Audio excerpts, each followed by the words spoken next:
Macron, vous avez un talent fou. Vous arrivez à parler 7 minutes. Je suis incapable de résumer votre pensée. Vous n'avez rien dit. Et j'ai encore parlé, Madame Le Pen. C'est le vide absolu sidéral. C'est incroyable. Non mais moi j'attire l'attention des Français quand même. Je voudrais quand même qu'ils s'attachent à vérifier qu'à chaque fois que vous prenez la parole, vous dites un petit peu de ceci, un petit peu de cela.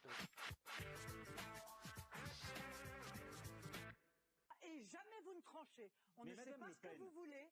On ne sait pas ce que vous voulez. C'est très... Et honnêtement, je trouve ça très inquiétant. Mais si vous n'avez pas compris que comme vous, je ne veux pas pactiser avec M. Poutine, si vous n'avez pas compris que contrairement à vous, je veux une politique française forte...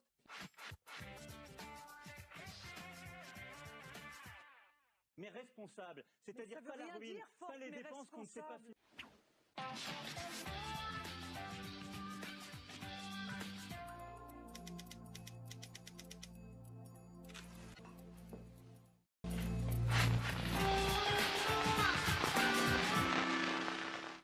Il n'en demeure pas moins qu'il y a quelques années, il n'y avait pas de burkini sur les plages. Je sais que vous êtes pour, M. Macron, mais il n'y en avait pas. S'il vous plaît. Et chaque année...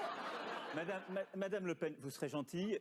C'est ce que vous avez déclaré, non? Je ne vous fais pas parler, je n'ai pas besoin d'un ventriloque. Je vous assure, tout va très bien. Quand j'ai quelque chose à dire, je le dis clairement, c'est mon habitude. Alors que pensez-vous du burkini, monsieur Macron? Je l'ai dit très clairement, ça n'a rien à voir avec la laïcité parce que ça n'est pas cultuel, c'est un sujet d'ordre public. Et moi, j'aimerais bien qu'on pense à ces jeunes femmes qui aujourd'hui ne peuvent pas se vêtir comme elles le souhaitent, à qui l'on impose le voile, précisément parce que on a laissé la main aux fondamentalistes.